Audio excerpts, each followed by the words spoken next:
Good morning. We'd like to welcome you to another edition of the Sunday School Review. This week's Sunday School lesson is entitled, Jesus Talks with a Samaritan, and is taken from John's Gospel, the 4th chapter, verses 7 through 15, verses 28 through 30, and verses 39 through 41. Now, there are two outlines in this lesson. The first outline is John 4, 7 through 15, and it's called The Stranger. The second outline is John, the 4th chapter, 28 through 30, and 39 through 41, and it's called The Promised One. Okay, now let's go back to our beginning here. Now, the book of John, the Gospel of John, is believed to be to have been written by the beloved disciple of Jesus, the brother of James, and John was part of the inner circle. It is Peter, James, and John. John was an apostle, and John was an eyewitness to the ministry of Jesus. Now, in our first outline, our first set of scriptures, the first 3 verses here, that is 7 through 9, is talking about the physical needs. Now, this describes Jesus' humanity.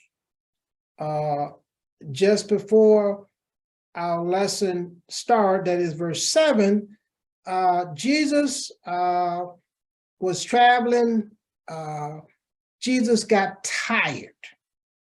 And so as a result, he sat down at Jacob's well.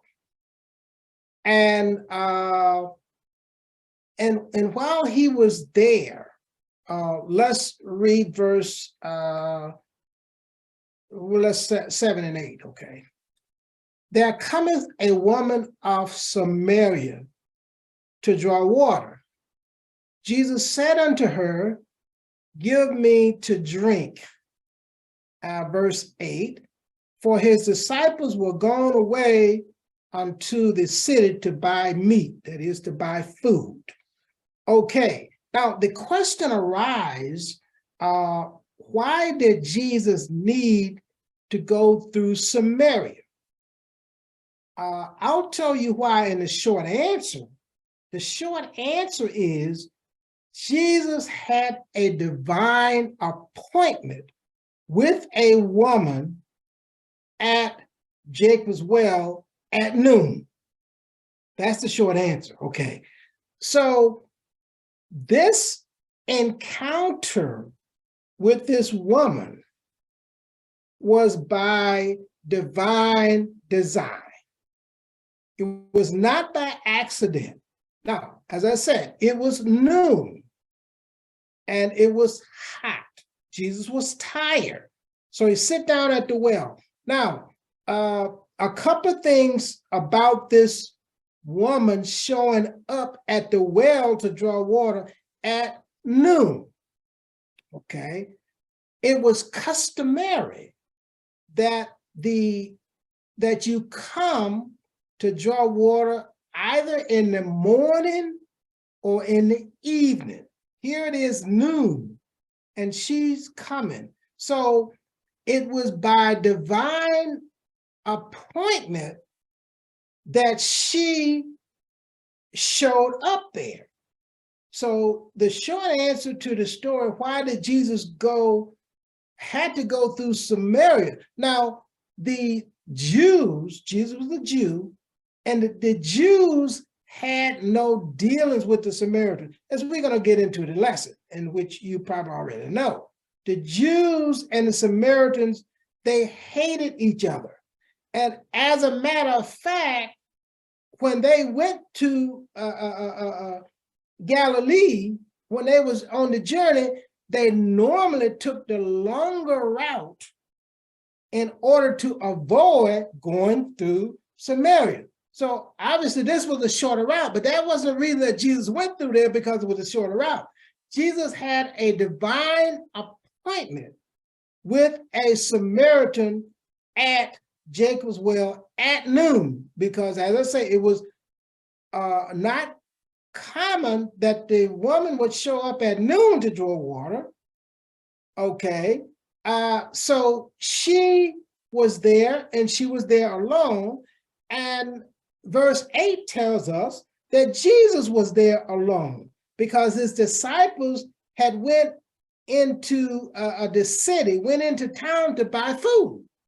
So Jesus was there alone.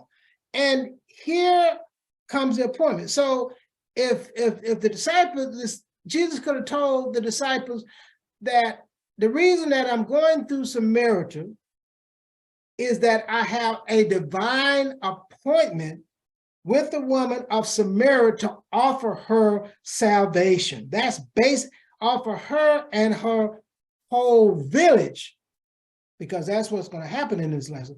Her and her whole village salvation. As it relates to the Jews would not have been willing to offer salvation to a stranger, to the Samaritan. But God plan is to offer salvation to humanity, to everyone.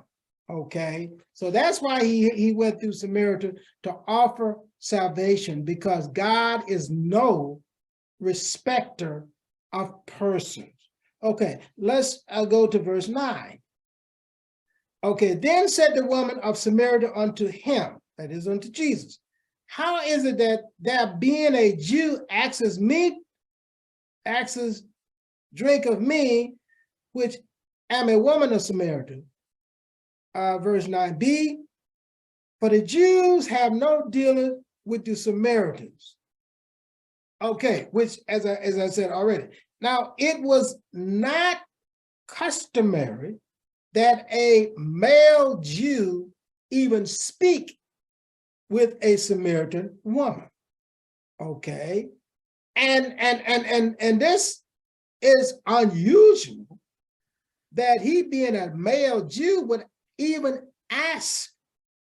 And as far as the Jews would be concerned, that would be tantamount to him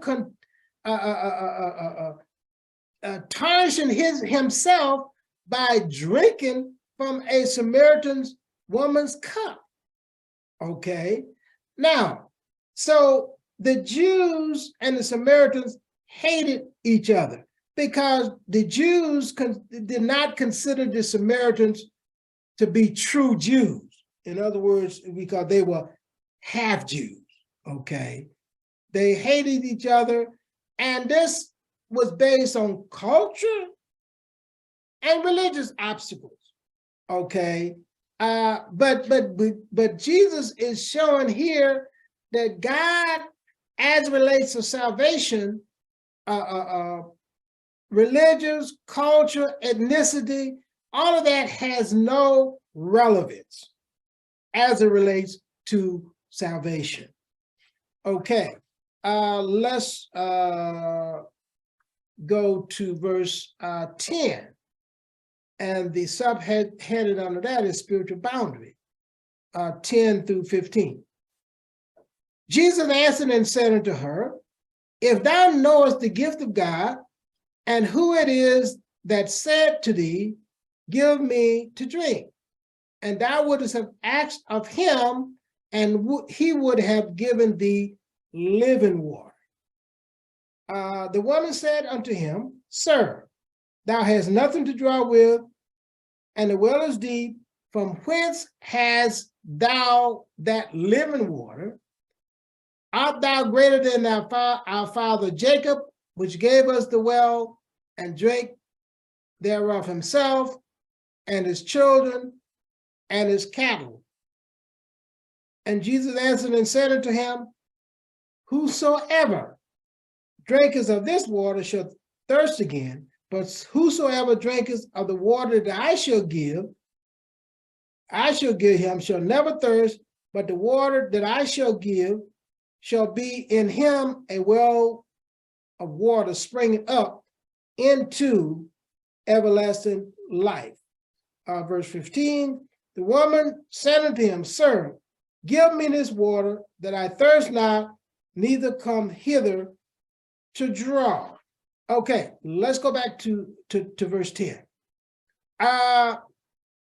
So Jesus is, in verse 10, is saying here, if thou knewest the gift of God. Now that word gift is important because salvation is a gift.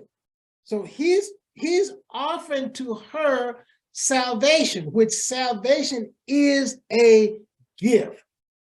If you knew the gift of God and who it is that said to thee, give me to drink, thou wouldst have asked of him, and he would have given thee living water. Now, basically, what is this living water he's talking about? In other words, this living water is everlasting life, salvation. That's what the living water is. Okay. So Jesus is fulfilling his ministry, that is, by providing salvation to everyone that believeth. As I said, it's not left up to the Jews, who most likely would have denied salvation to the Samaritans because they had animosity. They hated them. So why would they bring them salvation? No. Share salvation with the Jews, with the Samaritans? No way. But that's not God's will. God's will is salvation is available to anyone that believes. Salvation to all, even the Samaritans. Okay. So Jesus is saying, if you knew who I was, you would ask me for this living water, that is everlasting life, salvation. Okay. So Jesus is fulfilling his ministry. His mission is to minister to this woman here. So that's why the meeting at this well at noonday was not an accident. You know how you say, well, you know, by accident, I ran into someone today. Guess who I ran into today? No, this was a divine appointment that Jesus had to meet with this woman at the well, okay, and offer her and her entire village salvation, okay? So that's what this living water, the living water is everlasting life, okay?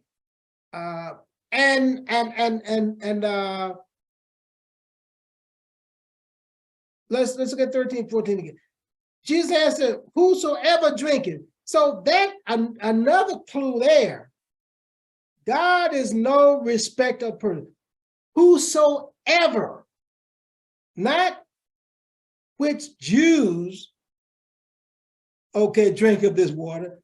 Whosoever. Salvation is available to whosoever will. And it said, Jesus answered and said to whosoever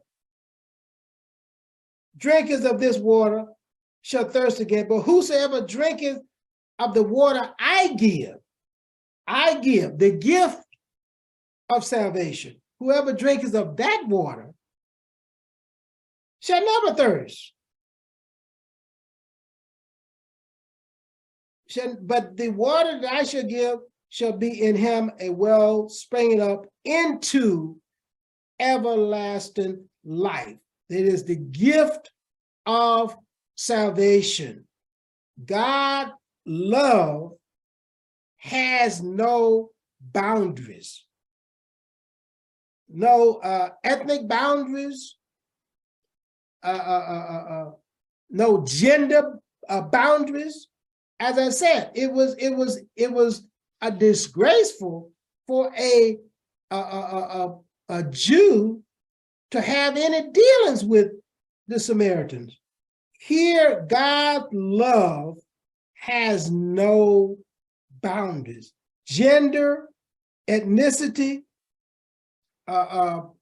economic boundaries whatsoever, okay? And this is what Jesus' purpose in this lesson is to show, is salvation. God has a love for humanity. God has a love for humanity. Now, again, this woman was not the most upright by the human standards as we get, okay? And this encounter, this divine encounter, there was three problems here. First of all, this was a woman. That was number one. And she was a Samaritan. And she was married multiple times. Okay. As well, the intervening verses gives us that information. Okay. Okay. So let's go to the second outline here, which is the promised one. And that is verses 28 through 30 and 39 through 41 of the 4th chapter of John. Now, the promised one, namely, is the Messiah. That's the promised one, the Messiah. 28 says, the woman then left her water pots and went her way into the city. So after, this is part A of 28, after her spiritual encounter with Christ, with the Messiah, after the woman's spiritual encounter with Christ, this is what she did. She was so excited. She was so excited that she had met the Messiah. 28 said, the woman then left her water pots and went her way into the city and said unto the men, come see a man which told me all things that I ever did. 29b, is not this the Christ? Is this not the Messiah? Okay, let's go to verse 30. Then they went out of the city and came unto him, that is the village. Once she had this spiritual encounter with Christ, she then became a missionary, went and told the village, is this not the Messiah? Is this not the Christ? The village went out of the city and came unto him, and that is Jesus. And 39 said, many of the Samaritans of the city believed on him for the saying of the woman, based on her testimony. Based on her testimony. This is incidentally the key verse. Many of the Samaritans of that city believed on him for the saying of the woman, based on the woman's testimony, which testified, he told me all that I ever did. Okay. This is the village that is about bringing salvation to the village. Now, verses 40. So when the Samaritans will come unto him, they besought him that he would tarry with them, and he abode there 2 days. Stayed there a couple of days. And many more. 39 says many Samaritans believed on him. After his visit of a couple of days, and many more believed on him because of his own words. Okay, so Jesus is showing that salvation is available to non-Jews as well as Jews. All people are entitled. God's will is that none perish. God does not make any distinction based on gender, ethnicity, as it relates to salvation. All needs salvation. And back to one of the original questions I asked you, why did Jesus need go through Samaria? Okay. After all, the Jews chose to take the longer route around Samaria in order to avoid having any contact with them.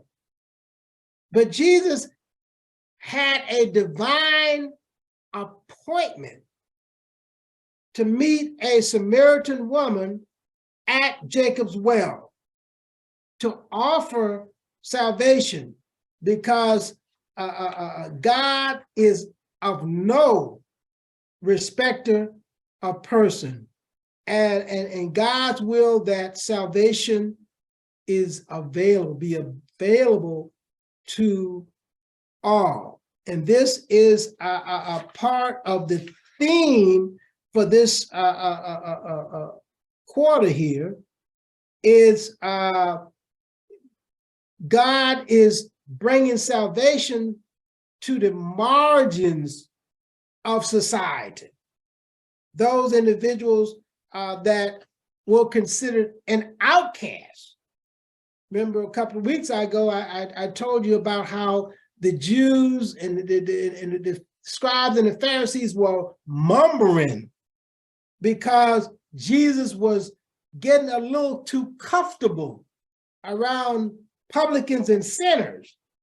And I said in that lesson that Jesus came to save the lost.